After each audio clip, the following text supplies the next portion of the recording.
Thank you, Commissioners. For the record, my name is Representative David Leavitt, District 25, which is Twin Falls. I live in Twin Falls, 1213 Park Meadows Drive, and I am a user of Idaho Power. Several weeks ago, I submitted a written comment on this docket, and I wish to amend that with these remarks I'm about to make. As a legislator, my first and foremost duty is to uphold the Idaho Constitution. Beyond that, my moral duty is to defend and protect the rights, liberties, freedoms, and sovereignty of the citizens of this great state. That responsibility does not end at the State House. It extends to every action of government. It includes those taken by this commission. Under Idaho Code 61-526, a certificate of public convenience and necessity may be granted only when public convenience and necessity require it. Idaho's current generation resources already meet the needs of her citizens. The main beneficiaries identified in the application are large private corporations and out-of-state market operators connected to California's CAISO, that is the California Independent System Operators. This is not public necessity. This is private expansion at public risk. Article 11, Section 18 of the Idaho State Constitution forbids a state or any subdivision from lending its credit or becoming financially interested in private enterprises. By granting the Certificate of Public Convenience and Necessity, the Commission will effectively use Idaho's public authority to enable a privately owned, profit-driven transmission line that ties our grids to markets governed beyond our borders. Recently, the Third Court Circuit of Appeals decision in New Jersey versus PUC reaffirmed that states cannot be forced into regional transmission markets without consent. This application does exactly that. It compels Idaho citizens to participate in an interstate market structure they never approved under regulatory control they did not choose. This is not consent. This is coercion under the guise of progress. To give you an example, I've been looking into this issue for a while, and I looked into the Eastern United States. And in the Eastern United States, where they're a part of a giant shared power grid structure called PJM, electricity costs have started to climb fast. The latest round of rate adjustments showed price increases going up about 20 to 25% to utilities, which translates roughly to 2 to 5% increases on the average household power bill. The reason is simple. When you plug your state into a multi-state power market like PJM, your prices are no longer based just on local costs. You start paying for what happens hundreds of miles away, whether that's higher demand, new transmission lines, or someone else's energy policy. That's what Idaho Power's application risks doing here. Once Idaho joins this kind of market and of interstate setup, we pay the prices, we pay their rules, or play by their rules, and lose our ability to say when the costs go up. To me, this really is not about power lines. It's about our state sovereignty and our energy sovereignty. During the last legislative session, I co-sponsored a bill. It was House Bill 395.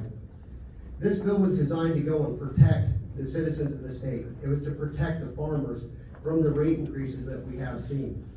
These industries that are coming out are going to be using massive amounts of energy.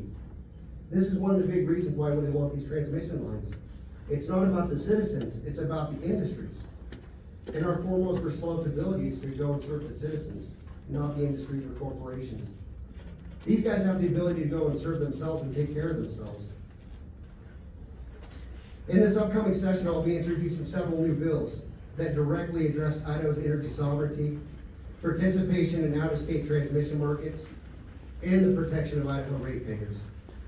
For these reasons, I respectfully ask the Commission to hold or table this application until the legislature has the opportunity to deliberate and clarify the law. Doing so will protect the sovereignty of the state and the interests of her people. ensuring that Idaho's energy future remains in the hands of Idaho citizens, not unelected bureau regulators, not corporate markets, and not out of state interests. Thank you for your time and for entering the statement into official record. Are there any questions? Yep.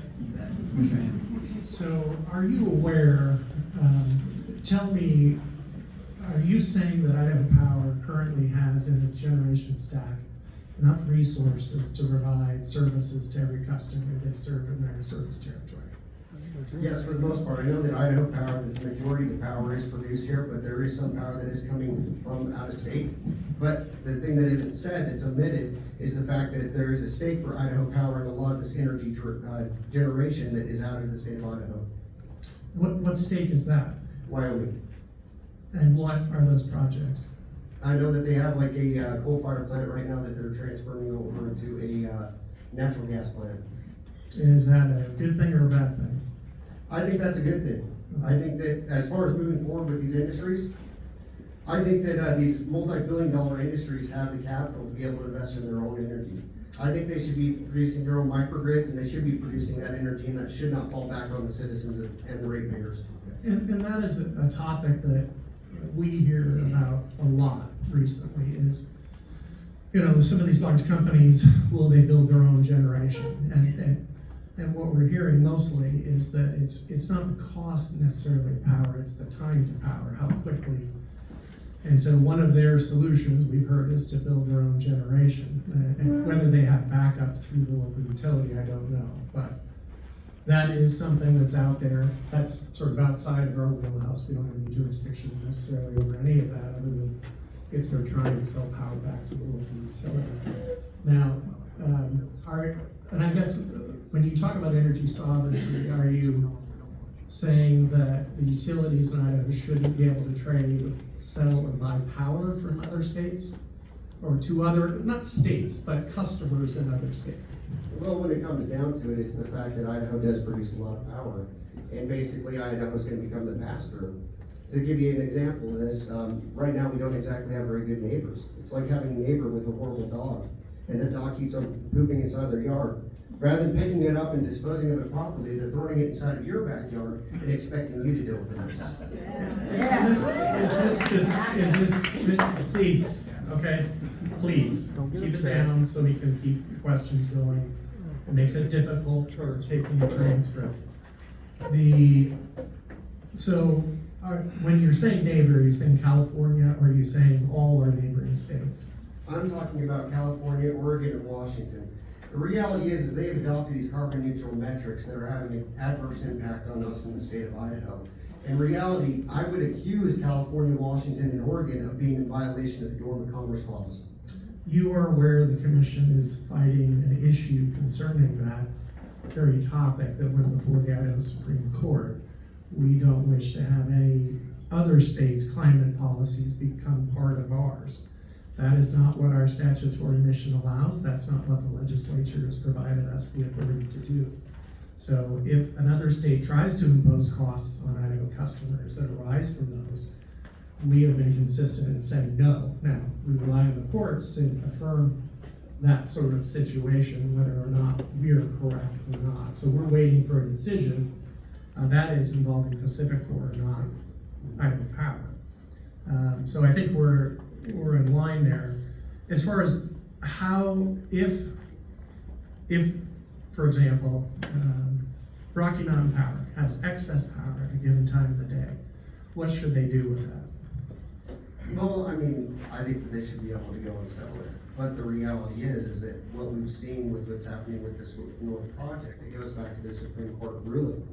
It goes back to Queso. It goes back to the Western Energy and Metals market. It goes back to the next day market that they're trying to participate in as well. I mean, these markets are really going to be undermining the citizens. What we're going to see, and I guarantee you this is what's going to happen, is you're going to see California have a reduction in their power prices, and we're going to see our power prices skyrocket.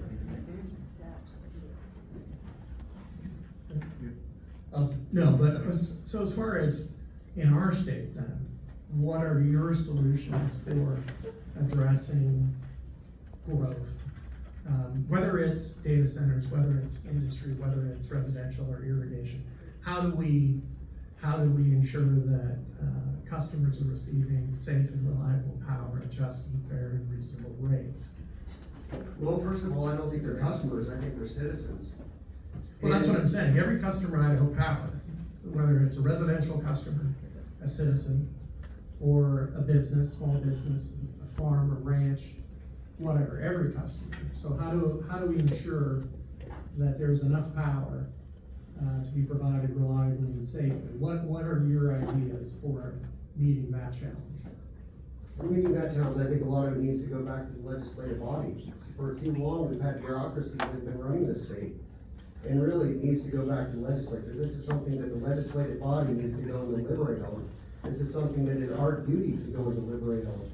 And really, we have abdicated our responsibility as lawmakers, representing the people in this capacity. So you feel this commission doesn't serve a purpose that's outside? No, we're not, that's not, pertains to what we're talking about here, so go ahead. Answer would be what, like Representative, but, we don't have to, we can talk about it a different day, so I really do appreciate your testimony and your comments, but, I'll get the last word. All right. Yeah. Well, I would ask that you hold this, until we are able to go and meet as legislature and go and deliberate on this some more. This has serious implications to the citizens of the state. And my number one priority is to the Constitution and it's to the citizens of the state who represent them. Thank you. Thank you, sir.